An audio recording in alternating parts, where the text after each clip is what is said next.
На пути исцеления проявляются различные качества, которые препятствуют и мешают вниманию и милосердию непосредственно взаимодействовать с областью травмы или болезни.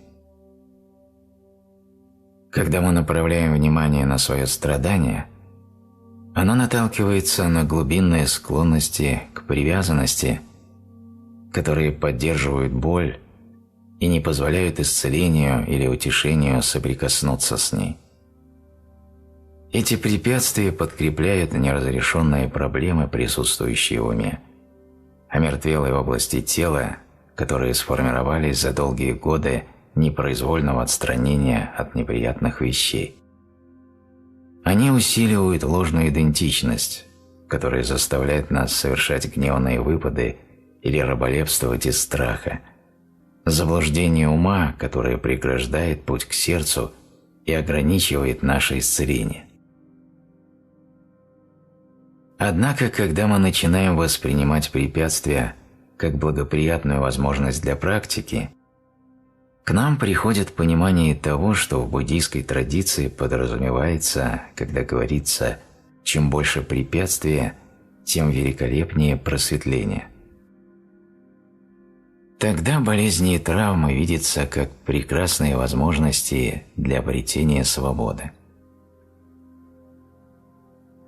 В любой области, где присутствует неприятное ощущение, будут возникать препятствия, и преграды на пути к сердцу становятся до боли очевидными.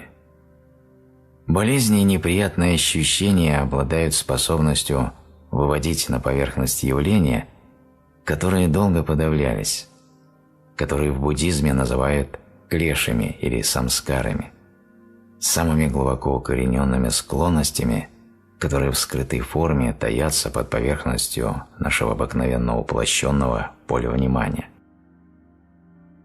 Именно по этой причине установление непосредственной связи с неприятными ощущениями и болезнью способно открыть нам глубочайшие уровни исцеления.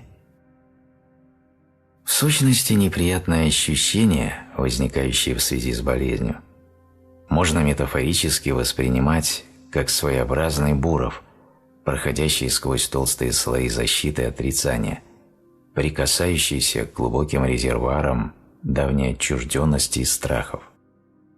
Острие этого бурова обретает остроту благодаря нашему отождествлению с чувством беспомощности и отчаяния, с неспособностью контролировать то, что не поддается контролю, которое приводит к апатии и депрессии, из-за чего человек чувствует себя ограниченным своей болезнью, пойманным в ловушку своего ума-тела. Такое проявление вытесненных и подавленных материалов, лежащих под поверхностью сознания, приводит к спонтанному высвобождению переживания страдания, к которому мы давно были привязаны. Это напоминает фонтан, бьющий из артезианской скважины. Тогда, наконец, давняя сдерживаемая боль и неуравновешенность ума, глубокие резервуары горя и отрицания, пузырями поднимаются к поверхности. Эти пузыри, выходящие на поверхность, могут скорее показаться нежданным штормом, чем побудить к присутствию настоящего. Однако снова и снова возникает осознание того, что исследование нашего страдания – это путь, ведущий к радости. Такое раскрытие долго подавляющегося содержимого ума позволяет получить доступ ко все более и более глубоким уровням исцеления.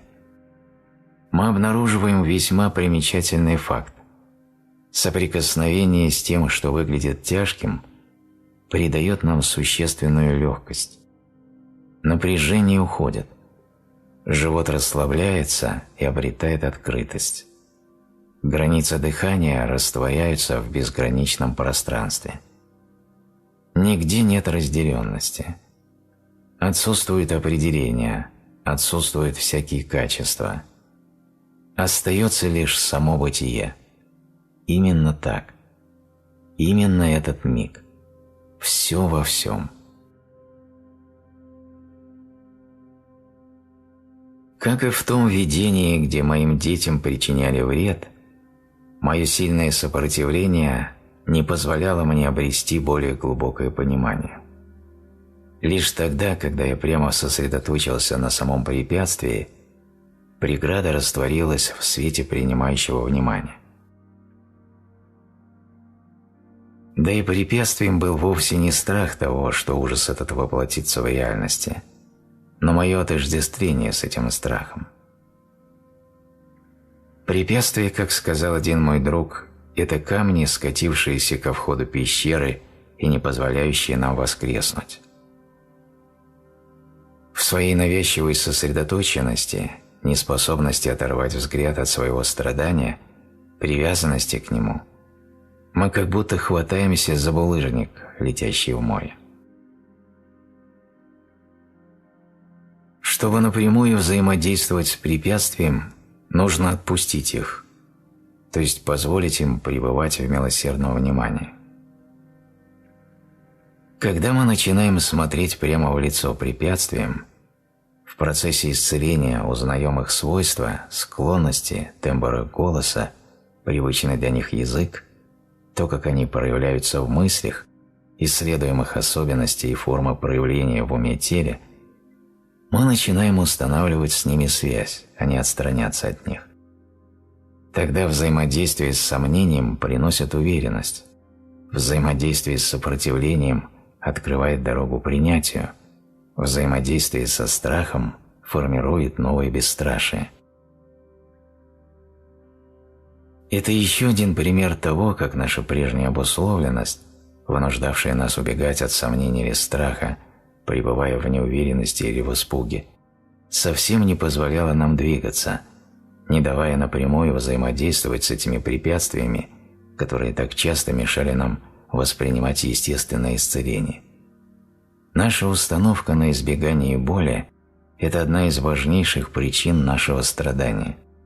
В каком-то смысле наша обусловленность имеет направление, диаметрально противоположное необходимому.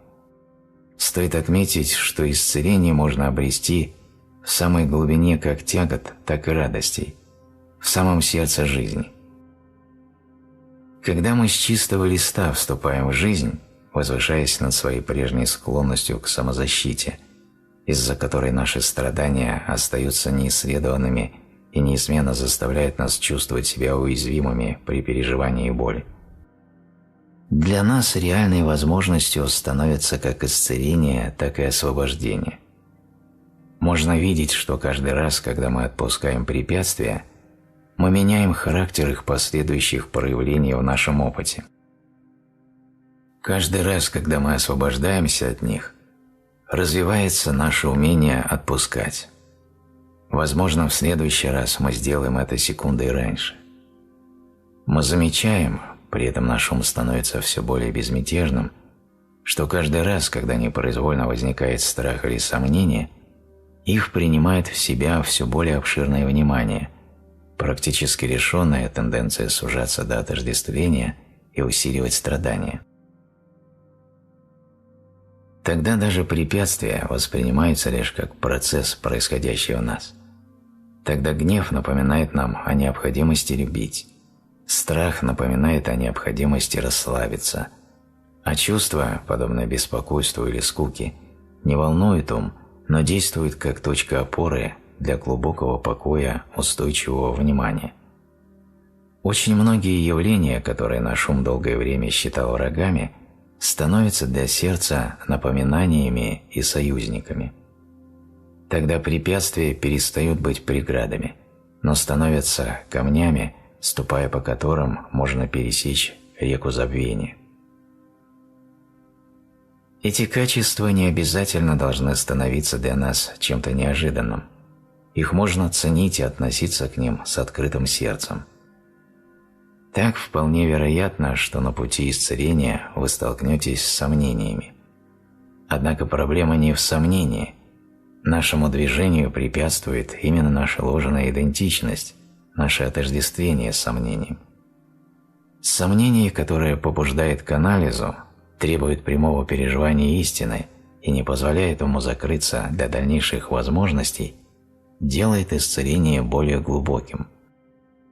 Однако сомнение, полное недоверия и ограничивающее канал нашего восприятия – совсем другое дело. Ясно и без оценок воспринимая нерешительные сомнения как естественную часть процесса, человек может напрямую взаимодействовать с этим состоянием ума. Благодаря такой готовности соприкасаться с сомнением, хотя он может сомневаться, что это принесет пользу, увеличивается уверенность. Когда внимание распознает сомнение всего лишь как нежелательное проявление старого ума, оно улавливает, что в своей основе течение сомнений безличностно и больше не сомневается в том, что препятствия могут свободно пребывать в поле внимания. Доверие к происходящему развивается тогда, когда мы замечаем, что даже сомнение является пустым, автоматическим, только очередным импульсом, проявляющим себя лишь одним из 40 хитов в фонотеке ума. Тогда любая трудность становится решаемой, и все превращается в эксперимент по поиску истины. В таком процессе исцеления от сомнений мы начинаем настолько доверять сомнению, что позволяем ему пребывать в поле внимания, милосердно исследуем его несколько пессимистическое настроение, даем ему возможность проявляться естественно, вместо того, чтобы усиливать его отрицанием или страхом. Мы погружаем ум в исцеляющее сердце. Стоит отметить один забавный момент. Когда мы впервые соприкасаемся с препятствиями, то можем бояться сомнений. Но по мере развития осознанности мы склоняемся к тому, чтобы сомневаться в страхе. Когда мы встречаем препятствия с мягкостью, непрестанно удерживая их во внимании, наше сердце, полное доверия, может ощутить даже тончайший шепот колеблющегося ума. Тогда сомнение перестает быть преградой для внимания, но становится его предметом. Оно делает исцеление целенаправленным. Этот процесс имеет некоторое сходство с историей о великом тибетском святом Миларепе. Однажды, когда он медитировал, перед входом в его пещеру появились 3 воинственных демона. Гремя черепами и окровавленными мечами, выкрикивая ругательства и испуская запах гниющей плоти, они с криками ворвались в его пещеру, подобно урагану. Обезоруживающе улыбнувшись, благородным жестом Миларепа пригласил их присесть у огня и выпить чаю. «Но разве тебя не ужасает наш облик?» – требовательно вопрошали демоны. «Совсем не ужасает», – прошептал Миларепа и, возможно, добавил: «Именно подобное мгновение, когда передо мной появляются демоны страха и сомнения, заставляет меня сильнее всего радоваться тому, что я иду по пути исцеления, что я Иоакин. Проходите, отведайте чаю. Чувствуйте себя как дома. Вам всегда рады.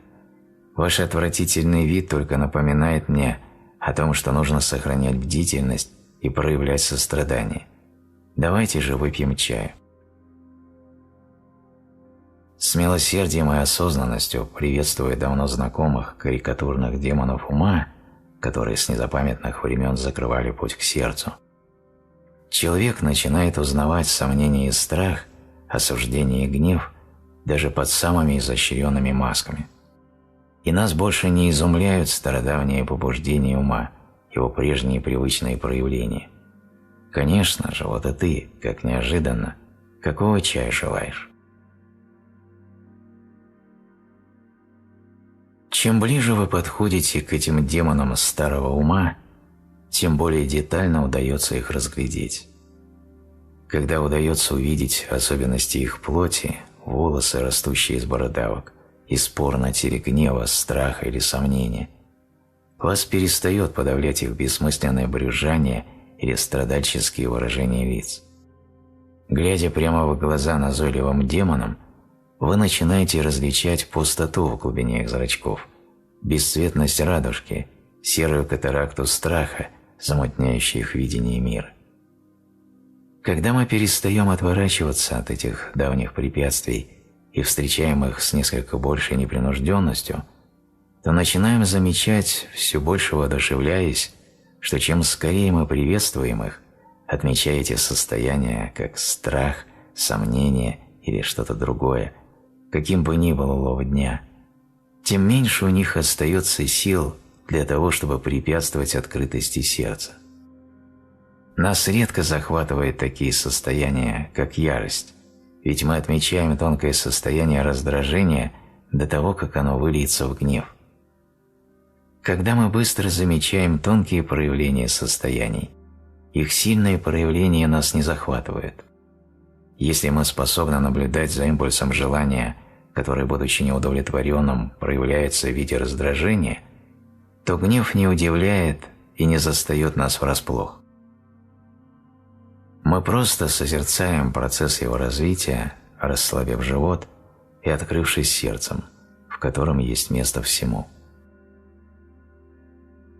Поначалу, конечно, будет трудно и даже невозможно открываться таким грандиозным переживаниям, как ярость или ужас. Они слишком огромны и сокрушающе сильны, но можно развить у себя способность открываться таким базовым привязанностям, если работать с мелкими раздражениями и повседневными страхами.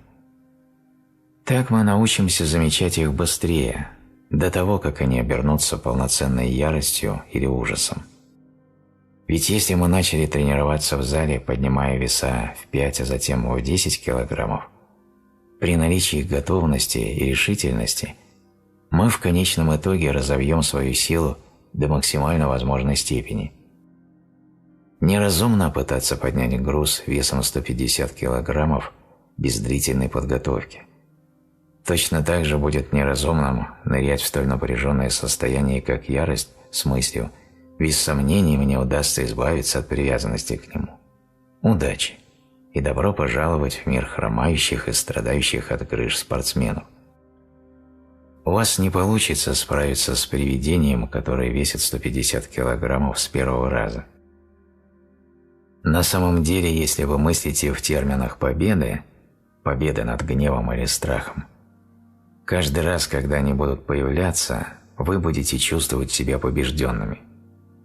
Однако, принимая их с открытым сердцем, мы начинаем узнавать их как тыльную сторону своих рук, или, точнее говоря, как оборотную сторону своего ума.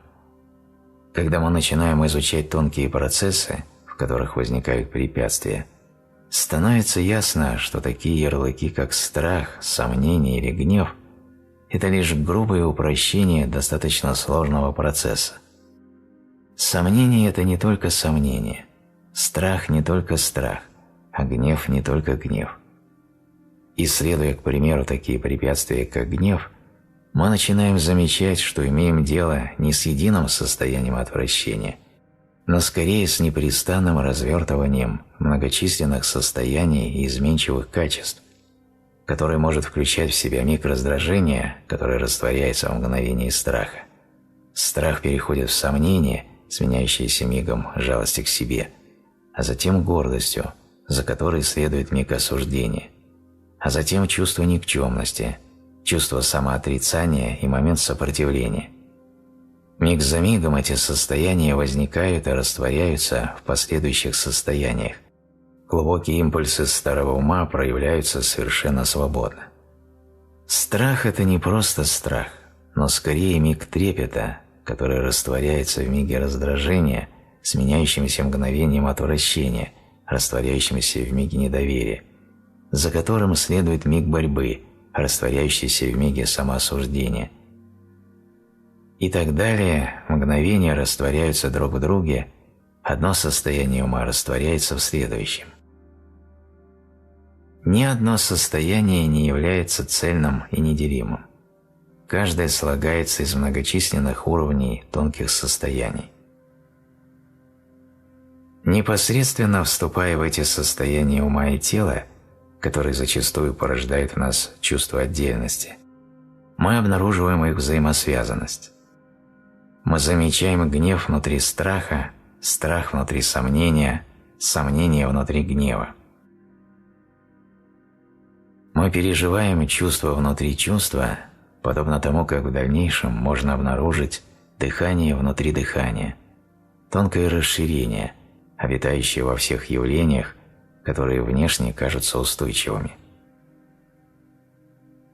На пути к исцелению может возникать множество состояний ума, наблюдать за которыми сложно. Мы можем отталкивать их или отрицать их наличие. По причине такого бегства наше исцеление остается поверхностным. Мы отказываемся анализировать то, что препятствует соединению ума с сердцем. Однако по мере приближения к болезненной области многие из таких состояний ума могут стать явственно заметными. Такое глубинное изучение чувств, питающих неприятные ощущения или болезнь, иногда может приводить почти к экстатическим откровениям. А иной раз старый ум может настолько отличаться от тех надежд, которые мы с собой связываем, что наблюдение за этими состояниями может быть весьма болезненным. Столько боли и тоски ждут своего часа, чтобы проявиться. Невероятно долго мы держались за свое страдание. Оно пребывает с нами с незапамятных времен. Но в ходе исцеления все превращается в зерна для мельницы просветления. Все лишь способствует раскрытию исцеления. Осознавая явления, препятствующие исцелению, сомнения, страх и сопротивление, мы начинаем понимать, насколько трудно может быть освобождение от страдания.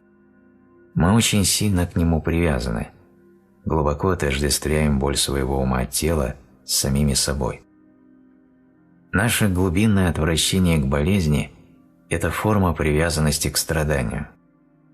Это негативная привязанность. То есть мы занимаемся тем, что пытаемся быть личностью, которая только и делает, что отстраняется от разных вещей. Она увеличивает боль и сопротивление и усиливает чувство изолированности, беспомощности и отчаяния, чувство оторванности от исцеления, разъединенности с самим источником целостности. Мы настолько отождествлены с умом-телом, что зачастую ошибочно отождествляем симптомы заболевания с самими собой. Однако благодаря анализу этих сомнений, страхов и сопротивлений, сопутствующих болезненным ощущениям, у нас появляется возможность осознать, что эти состояния являются непроизвольными процессами, лишь порождениями старого ума, который соскальзывает к своим привычным зависимостям и отождествлениям. Мы замечаем, насколько сложно отпустить свое страдание, когда начинаем относиться к своей болезни с милосердием и, к примеру, сталкиваемся с преградой, которая сопротивляется такой поддержке. Мы замечаем, насколько в нас много безжалостности, насколько мы привыкли бессердечно осуждать себя. Мы замечаем мысли, преграждающие путь милосердию, к примеру, такие: относиться к своей болезни с намерением простить ее значит еще больше потакать себе. Мы видим, что почти не позволяем себе проявлять доброту и почти не принимаем исцеление. Мало что в повседневной жизни, подобно болезни или боли, может заставить нас прислушаться к скрытым препятствиям, к недовольному бормотанию ума и тела. В сущности, опухоль, ранение, депрессию, боль можно использовать как магический кристалл, как чудесное зеркало привязанности ума. Ведь, по всей видимости, где бы ни отмечались неприятные ощущения, в этой области привязанности ума выходят на поверхность. Действительно, болезнь или стресс можно использовать как тончайшее устройство биологической обратной связи. Малейшие проявления напряжения, сопротивления, привязанности к страданию можно переживать как все более сильные волны ощущений. На таком уровне обратная связь с нашим сопротивлением боли и жизни может многому нас научить. Когда мы начинаем наполнять область своей болезни любовью и осознанностью, невзирая даже на трудности, с которыми мы сталкиваемся на пути, благодаря этому действию начинает определяться наше понимание любви. Возникает вопрос: что в принципе значит относиться к болезни с любовью? Как странно, раньше мы никогда не замечали, что, испытывая боль, мы наполняем ее отвержением, тревогой и стремлением избавиться от нее, а не любовью и осознанностью. Именно тогда, когда мы больше всего нуждаемся в энергии сердца, она оказывается практически недоступной. Принять препятствие с благожелательным вниманием значит положить начало своей величайшей свободе. Наша сопричастность жизни начинается с анализа глубинного сопротивления такой сопричастности. Болезнь делает препятствия явными, вытягивает их из бессознательного на свет сознания. Болезнь – это возможность исцелиться, возможность раскрыть истинную природу любви и целостности, полноту простора, незамутненного внимания, возможность полностью открыться жизни, такой, какая она есть, вне защитных схем и застарелых проблем. Все просто является таким, как есть, и присутствует только само бытие.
Чаепитие у огня. Болезненный нерв у основания пальцев. Хотелось взять больше, чем можно удержать. Но в боли, которую не подавляют и не стремятся изменить, есть свет. Смотри, Христос живет в твоей ладони.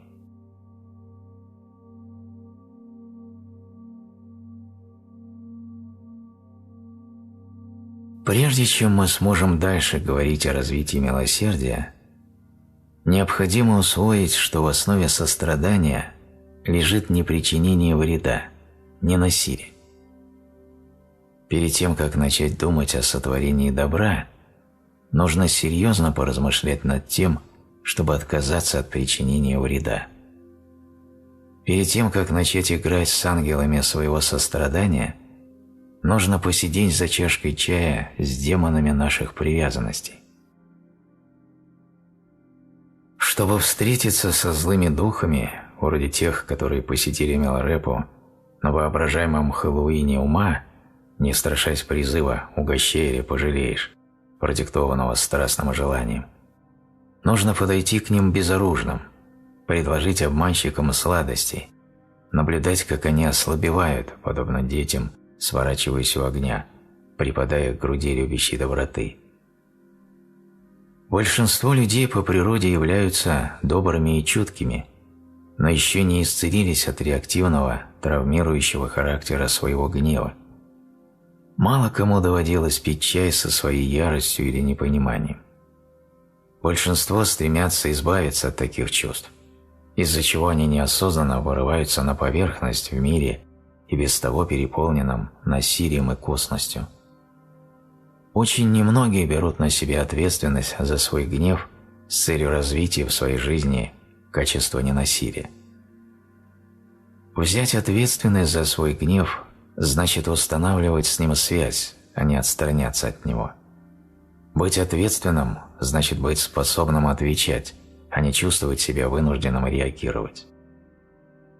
Быть ответственным за свой гнев значит делать его предметом свободного выбора. Когда мы реагируем на гнев, жизнь застывает в механических действиях старого ума. Ответственность позволяет вступить в настоящее по-новому. Ограничиваясь реакцией, мы оставляем все на прежних местах. Реагировать на свой гнев значит заваливать булыжниками страха и недоверия вход в свою пещеру. Откликаясь на гнев, мы приглашаем его выпить с нами чашку чая, встречаемся с ним лицом к лицу в свете, струящемся сквозь широкий вход в наше пещерное жилище. Мы редко взаимодействуем со своим гневом настолько глубоко.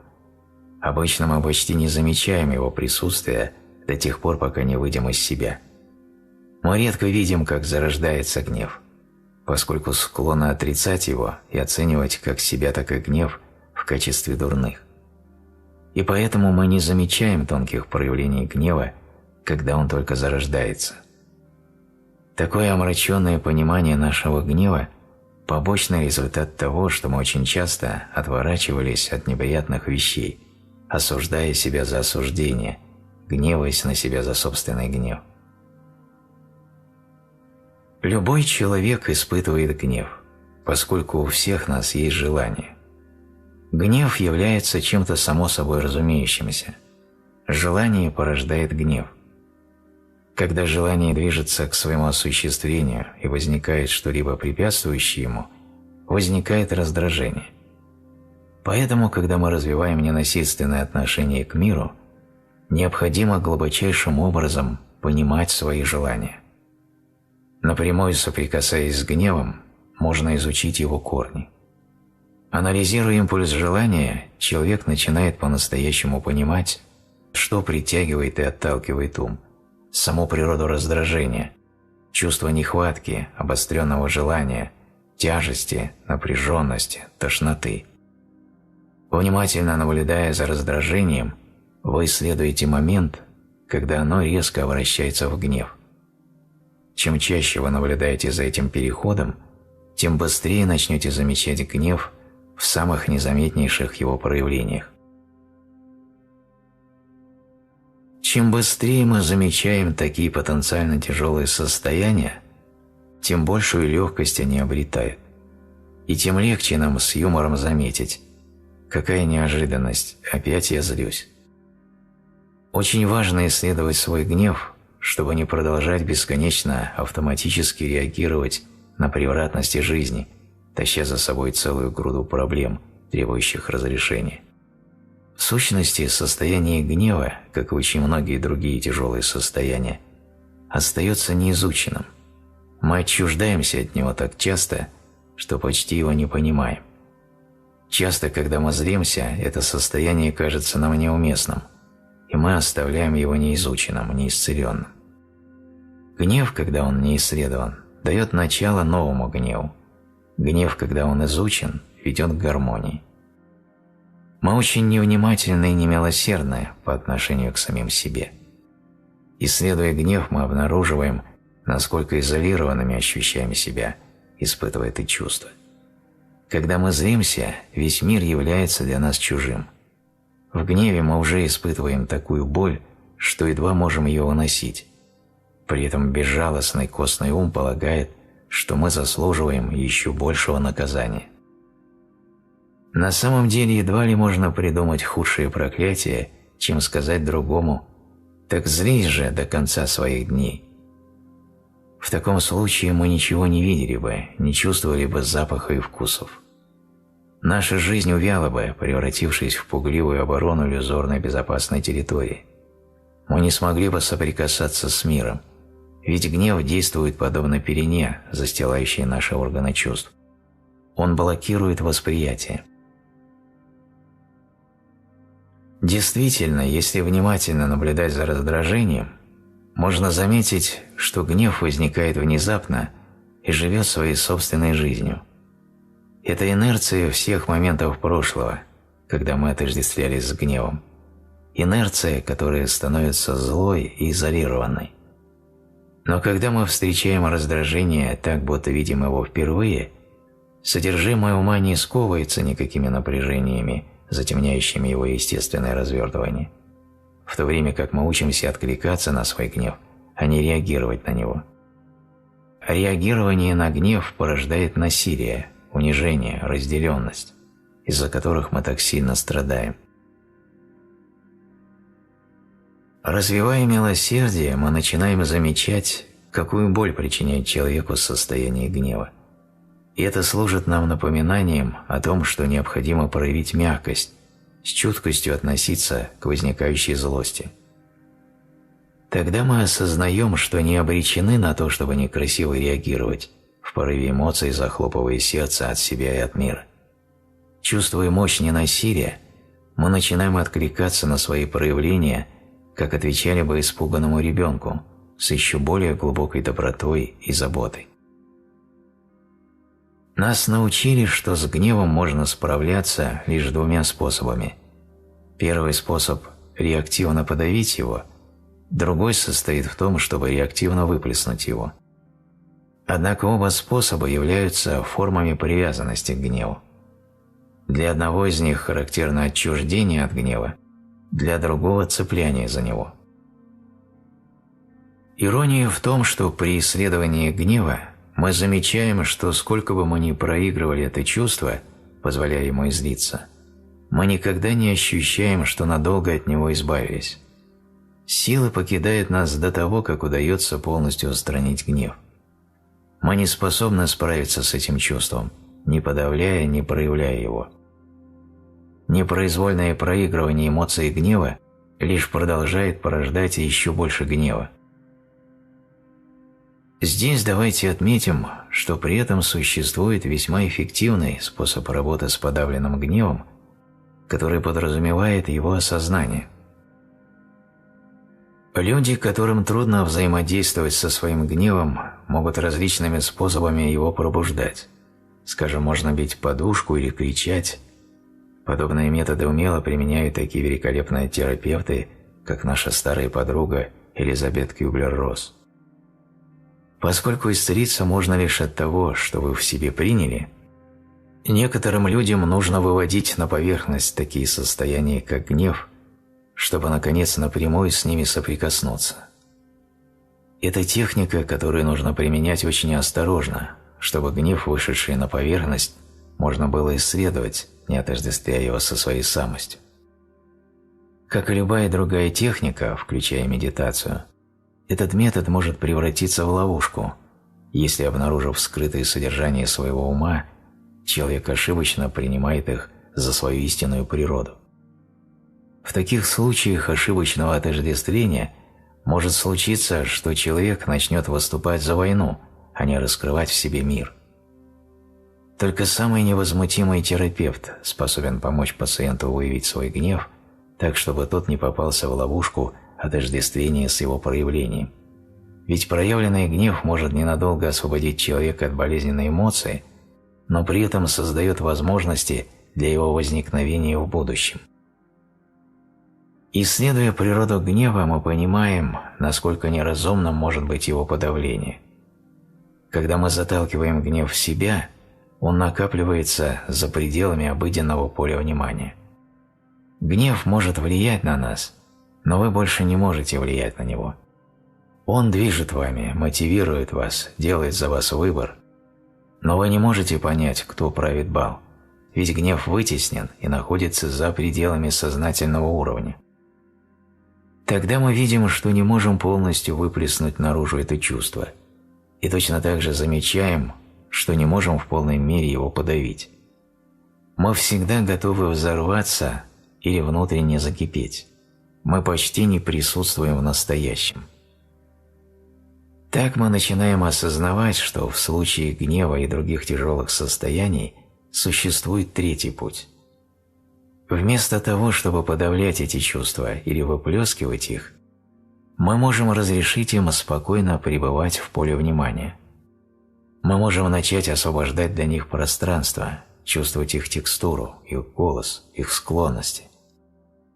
Мы начинаем изучать природу гнева как такового, когда больше не захвачены своим гневом. Да, чтобы дать пространство гневу, требуется мужество. Требуется принятие, которое, что весьма любопытно, диаметрально противоположно гневу. Гнев и страх являются сильными реакциями отвращения. Принятие – это доброжелательный отклик. Благодаря самому акту принятия гнева последний начинает растворяться, позволяя нам прикасаться к привязанности на все более и более тонких уровнях. Принятие срывает с гнева маску и дает возможность взглянуть ему прямо в лицо.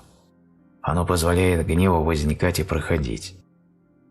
Я видел, как у некоторых людей во время занятий медитацией одежда становилась насквозь мокрой от пота, когда они встречались с глубинной магмой своего бессильного гнева, просто пытаясь присутствовать в настоящем, вдох за вдохом, осознавая, что если вынести этот подземный огонь на поверхность, он может осветить нам путь.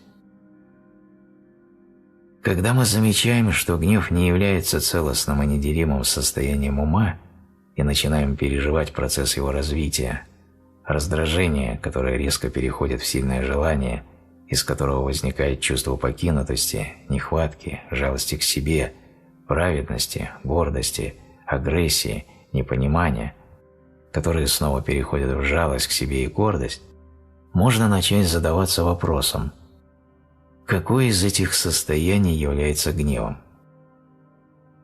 Взаимодействуя с гневом, а не отстраняясь от него, мы замечаем, что на самом деле это чувство является процессом. В ходе исследования раздражения мы замечаем присутствие определенных проявлений стресса, направляющего ум тела. Некоторые реагируют на стресс гневом, другие – страхом.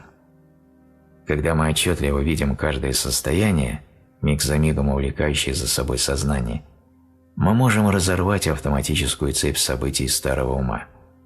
Мы получаем возможность немного дольше пребывать в самом бытии, в пространстве, где разворачивается гнев, не увлекаясь содержимым этого состояния. Мы не впадаем в ошибочное отождествление с гневом. Напротив, мы осознаем напряженность, присутствующую в пространстве и пронизывающую нас. Гнев или страх – это неизбежные импульсы старого ума, которые, если за ними тщательно наблюдать, начинают утрачивать свою силу. Осознавая хорошо сцепленные и глубоко запечатленные звенья в этой цепи действий и реакций, мы понимаем, насколько естественно присутствие у нас гнева. Он столь же естественен, как скрытое раздражение, скрытое желание. Однако, когда мы понимаем естественность гнева, когда мы больше в изумлении не отшатываемся от него, мы видим, что каждый миг проявления гнева – это возможность для практики, для осознанности и милосердия. Так, понимая, что, возможно, мы будем злиться еще 1000 раз, при следующем проявлении гнева мы отнесемся к нему так, как Миларепа, к жестоким существам у входа в его пещеру. Мы пригласим гнев войти, чтобы лучше с ним познакомиться. Выпей чаю, чувствуй себя как дома, погрейся у огня. Тогда гнев может свободно пребывать в поле сознания. И мы, возможно, разозлимся уже не 10 тысяч первый раз, но только 9999. Каждый раз, когда мы осознанно откликаемся на какое-то событие, а не реагируем на него импульсивно, мы облегчаем ношу, лежащую на наших плечах, и уменьшаем инерцию старого ума. Каждый раз, когда мы вступаем во взаимодействие с гневом, а не убегаем от него, он лишается своей магнетической силы. Он теряет свою соблазнительность, свой автоматический навязчивый реактивный характер, который очень часто провоцирует на действие. Я помню, как однажды разглядывал объявление о 10 правилах практики, что висело на стене монастыря. Одно из правил гласило «Не злись». Тогда я подумал, здесь точно никто не достигнет просветления. Действительно, как человек может достичь освобождения, если он исключает хотя бы одну вещь из своего исследования? Когда кто-то говорит нам «не злись», это значит, что гнев не должен возникать. Требуется оточенное чувство равновесия, чтобы позволить гневу присутствовать, не становясь им. Однако реагировать на гнев со страхом значит только усиливать прежние установки. До тех пор, пока человек не примет гнев наряду со скукой или беспокойством в самое сердце осознанности, неожиданные проявления гнева неизменно будут повергать его в смятение. Нам внушили очень сильную установку, что нельзя проявлять гнев. Обычно мы усваиваем ее от человека, который на тот момент сам был разозлен.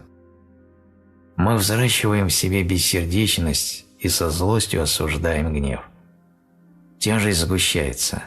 Мы превращаемся в жертву насилия и в обидчика.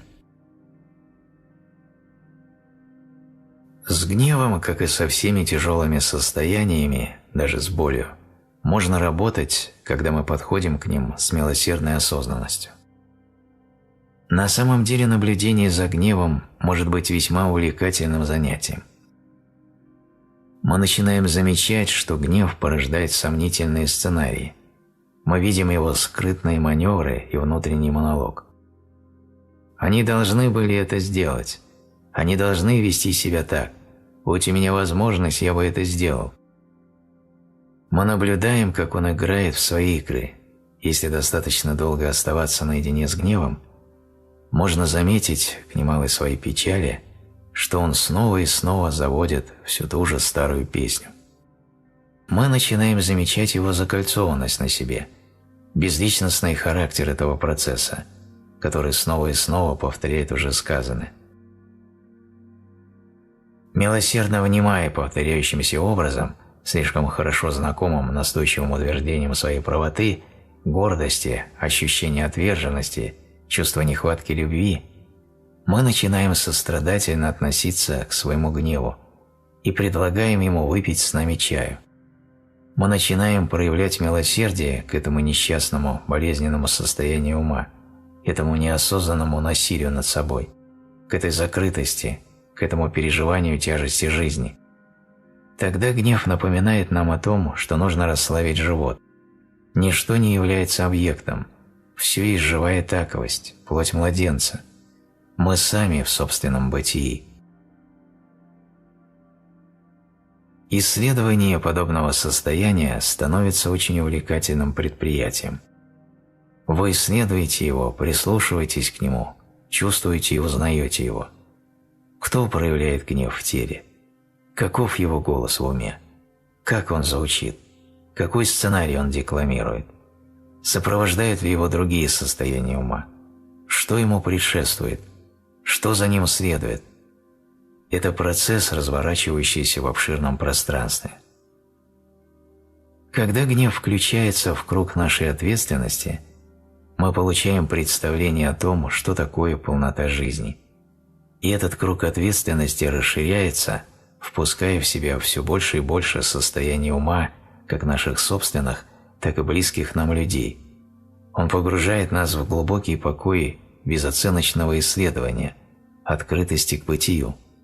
Мы больше не прячемся в темном лесу своих реакций, где наши чувства постоянно устраивают засаду, а мы со страхом и отчуждением относимся к миру. Напротив, мы идем в самую глубь себя и замечаем, что если каждой ситуации, которая вызывает у нас гнев, сопутствует любовь, то причина гнева растворяется. Созерцая изменчивые свойства гнева в уме и теле, внутреннюю речь, образы, явление плотности в теле, мы обнаруживаем, что в основе всякого гнева лежит глубокая печаль.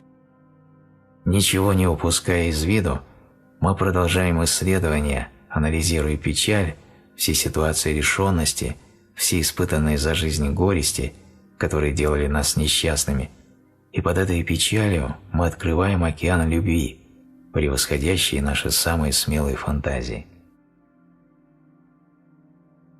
Так исследование гнева кладет конец причинению вреда в мире и ведет нас прямо к любви, лежащей в его основе, к нашей глубинной природе. Когда гнев погружается в ту область нашего существа, где на него можно откликнуться, где его можно исследовать и принять, он преобразуется в свет нашей целостности. Тогда наше сердце остается открытым даже в гневе. Тогда гнев из препятствия превращается в настоящего учителя, напоминая нам двигаться к глубине, раскрывать реальное. Традиция тибетского буддизма говорит о том, что нужно работать с гневом преобразовывая его, чтобы улучшить практику. Ведь в гневе присутствуют такие качества, как прямота и решительность, которые можно преобразовать в преданность.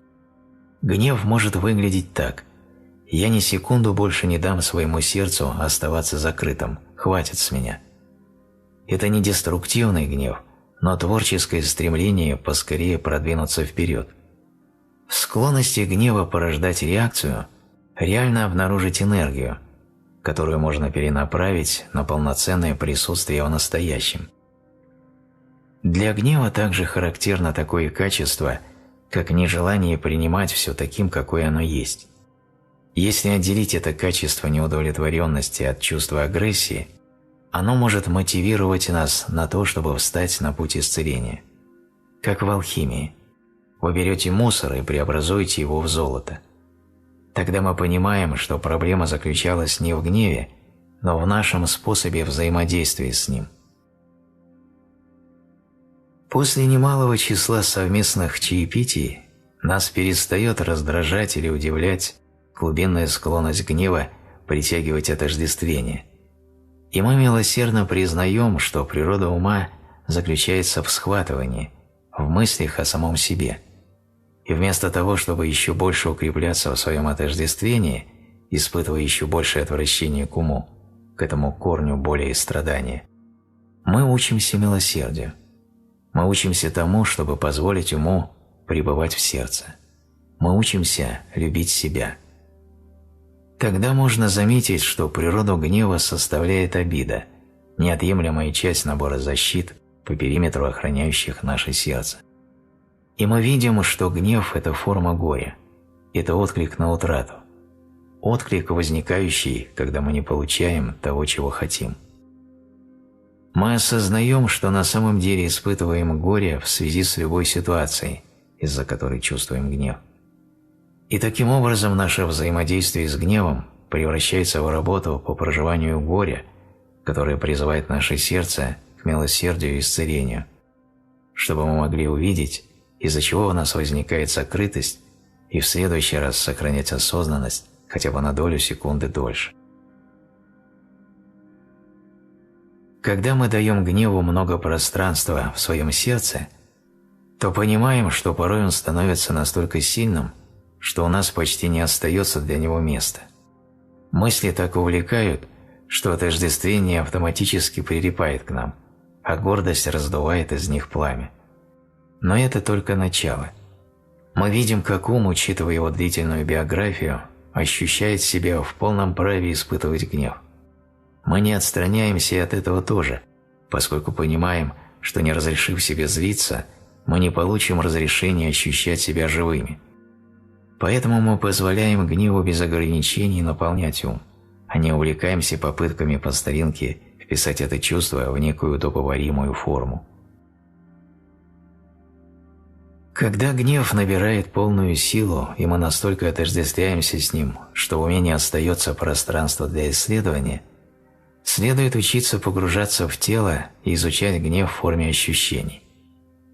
Дело в том, что зачастую гнев в виде ощущения можно осознавать дольше, чем в виде мысли. Может быть очень трудно исследовать страх в уме, наполненном страхом, но страх всегда можно изучать в теле, его плотность, скорость изменения, едва заметную напряженность в животе, горле, нижней части спины. Каждое состояние ума имеет соответствующее, сопровождающее его состояние тела. Если мысли не могут свободно пребывать в поле внимания, то в нем смогут пребывать ощущения. На ранних этапах изучения таких состояний, как гнев, можно снова и снова сосредотачивать внимание на теле с целью обнаружить интересные паттерны страха, чтобы ум не погряз в раскручивании гнева, чтобы вы начали замечать качество пустоты, характерное для этого чувства, и по меньшей мере с некоторыми его сторонами можно было взаимодействовать с милосердием и осознанностью. Теоретически, если бы наш ум не мог злиться, гнев все же можно было бы распознать по скованности и паттернам, которые он оставляет в теле. В сущности, можно было бы сказать, радостен или испуган человек, сомневается или ожидает чего-то, потому как эти состояния отражаются в теле. Когда нам не удается сохранять бдительность в разгневанном уме, тело всегда открыто для нашего исследования. А в теле мы можем созерцать гнев, хотя бы мгновением дольше присутствовать с ним, а не в нем. Это еще одна возможность освободиться от старого. Еще один способ двигаться навстречу жизни, а не уходить от нее. Именно при полноценном взаимодействии с этими тяжелыми состояниями, с этими эмоциями, мы можем оставить попытки разумно подходить к чувствам. Разумно подходить к эмоциям – это как пытаться втиснуть квадратную втулку в круглый проем. Эмоции обладают своей природой, а мысли – своей. Они отличаются друг от друга. Они представляют собой два отдельных уровня ума. Пытаться разумно относиться к эмоциям значит сходить с ума. Дальние палаты больниц полны людьми, которые пытаются продумывать свои чувства, а не переживать их естественно, которые пытаются контролировать жизнь, ограничивая широкую палитру эмоций узкими рамками мыслей. Поучительный пример того, как мы пытаемся разумно относиться к эмоциям, представляет собой наше отношение к такому состоянию ума, как вина. К примеру, в один прекрасный день вы выходите из дому и говорите кому-нибудь «Жизнь», на что он или она отвечает «Боже, как чудесно, именно это я и хотел услышать». Вы чувствуете, что вы хороший человек. Затем вы говорите «жизнь» другому человеку, и он отвечает «Кошмар, как вы могли мне такое сказать?» И вы чувствуете себя ужасно. Наши слова и наши действия были одинаковы, наши мотивы каждый раз были одними и теми же. Но одно действие повлекло за собой чувство гордости, а другое – чувство вины, в зависимости от ответа. Вы реагируете на мир этих людей, а не откликаетесь на свой мир. На самом деле их реакции не имеют к вам никакого отношения. Эмоции неразумны, да и не должны такими быть. Попытка придать им разумность приводит к серьезному внутреннему конфликту. Однако созерцание того, как ум переживает эмоции, как он улыбается или хмурится в ответ на явление мира, может дать некоторые представления о естественных процессах, протекающих в уме. Когда мы впускаем мир в сердце, мы по-настоящему понимаем, что оценки бессмысленны и что в основе всякого исцеления лежит намерение. Намерение, стоявшее за словом «жизнь», во всех случаях было одинаковым. Отличалась только реакция на него, а значит и реакция ума на эту реакцию. Можно сказать, что чувство вины – это всего лишь конфликт, выходящий на поверхность при встрече двух противоречащих друг другу систем устремлений. Ум предлагает вам: почему бы тебе не съесть пару шариков мороженого в вафельном рожке? А через 5 минут после того, как вы доели мороженое, он обращается к вам со словами: «На твоем месте я бы не стал есть мороженое». Неудивительно, что у всех нас не в порядке с головой. И так, как можно видеть, чувство вины может возникать, даже если человек не сделал ничего, за что можно было бы чувствовать себя виноватым. Подобная ситуация произошла в хосписе, когда одна медсестра впервые посещала отделение больницы. Поочередно заходя в палаты, она знакомилась с разными умирающими пациентами. Подойдя к постели одной 55-летней женщины, на лице которой, подобно игре теней, отражалась ее душевная боль, и на некоторое время оставшись с ней наедине, медсестра присела рядом с этой глубоко несчастной пациенткой и взяла ее за руку. Она не знала, как поступить, но, прислушавшись к своему сердцу, немного помолчала, сидя рядом с ней, а затем сказала: «За одну руку вас держу я, а за другую – Бог». В это мгновение женщина умерла. Медсестру тут же захватило чувство вины и непонимания. Она сделала лучшее, что можно было сделать, в идеальный для этого момент. Но тем не менее иррациональное чувство вины со всей силой охватило ее ум. Итак, мы начинаем относиться к чувству вины как к предмету исследования, как к тому, что позволяет глубже переживать жизнь, освободить от преград путь к сердцу. Вина – это еще один пункт из списка 40 хитов ума в действии. Не нужно никаких рационализаций. Цените все, с чем соприкасаетесь. Глубоко исследуя препятствия, развивая установку на ненасилие, человек не пытается ничего изменить. Мы просто пытаемся увидеть природу происходящего в ее проявлениях. Мы больше не злимся на гнев и не виним себя за то, что время от времени возникает чувство вины. Когда возникает гнев, есть просто гнев. Когда возникает страх, есть просто страх. И когда возникает радость, есть просто радость. Мы можем вместить в себя все эти состояния. Мы принимаем жизнь не как проклятие, а как благословение.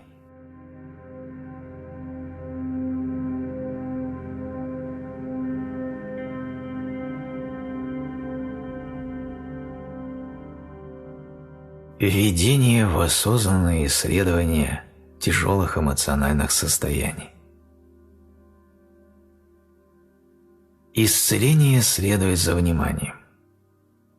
Чем основательнее наше исследование состояний, тем глубже исцеление. Благодаря совершенствованию качеств милосердия и внимания, исцеление проникает на уровне ума тела, прежде недоступные нам в опыте. Если вы чувствуете, что вас захватывает страх, гнев, чувство вины, сомнение, непонимание, жадность, стыд, похоть, бессердечность или любое другое из тех состояний, что, подобно большим тяжелым тучам, проходит сквозь ум, исследование вроде предложенного здесь может оказаться для вас весьма полезным. Такие сильные эмоциональные состояния отличаются определенным галлюциногенным свойством. Они настаивают на том, что обладают большей реальностью, чем любые другие состояния, что незадолго до них присутствовали в уме. В них присутствует качество волнения и беспокойства, которые однозначно заявляют, что болезненные ощущения никогда не прекратятся и только станут сильнее, что они сожгут нас дотла. Но на самом деле ни одна из эмоций, которую мы испытывали, не оставалась с нами надолго. Все течет, все изменяется. Ни самые ужасные из пережитых нами чувств, ни самые лучшие не могут сохраняться бесконечно. Настроиться на поток изменений, в котором пребывают эти чувства, значит разрушить отождествление с иллюзорной устойчивостью как страдания, так и страдающего. Возможно, пройдет некоторое время, прежде чем вы сможете встречать извечные страдания ума с принятием и легкостью, как неожиданно снова это состояние, и принимать их в себя, чтобы исцелиться. Однако именно медитации, подобные этой, позволяют обрести нужное понимание даже таких тяжелых чувств, а также удовлетворенность от возможности с ними работать. Кстати говоря, у слова «чувство» есть два значения. Первое – эмоции, второе – ощущение. Однако это не случайное языковое совпадение. Здесь проступает догадка о соотносимости ментального опыта и его телесного выражения. Каждому состоянию ума соответствует телесный паттерн. Часто мысли страха, сомнений и так далее слишком соблазнительны. Мы слишком отождествляемся с ними, считая их своим страхом или своим сомнением, чтобы увидеть течение этого страха, этого сомнения. Мы просто не можем дать этим чувствам достаточно места. Настолько быстро старый ум, полный установок и предубеждений, окружает напряжением связанные с ними образы. Однако с помощью сосредоточения на телесных проявлениях этих состояний мы можем найти выход из этой ситуации. Возможно, в состоянии гнева вы не сможете сохранять осознанность даже в течение 1 минуты. Отождествление с гневом соблазнит вас на то, чтобы разозлиться. Однако, позволяя содержимому ума свободно проявляться и направляя внимание на тело, а не на мысли, на телесные паттерны этого чувства, стиснутые зубы, напряженный живот, сжатый сфинктер, мы некоторое время сможем сохранять относительную бдительность. Эта медитация позволяет облегчить ношу тяжелых эмоций, растворить угрожающую плотность этих состояний через последовательное изучение их непрестанно достраивающейся структуры в теле-уме. Умение исследовать свои состояния, развиваемое в этой медитации, позволяет восстанавливать с этими состояниями связь, а не отстраняться от них. Такое постоянно углубляющееся слой за слоем исследование иллюзорной плотности этих тяжелых состояний можно уподобить рассматриванию кусочка полированного камня под микроскопом. Поначалу мы замечаем сильную пористость его внешней гладкой поверхности. Затем, увеличивая масштаб, замечаем его кристаллическую структуру. Еще глубже погружаясь в этот светотвердый камень, мы видим огромное пространство между молекулами, огромное безоблачное небо, на котором мерцают их разрозненные скопления. А на еще более глубоком уровне мы видим космический простор атома. Там много пространства и так мало плотной материальности. В самой глубине того, что кажется твердым, столько пространства, в которое может войти внимание, с тем, чтобы ощутить свою беспредельную природу.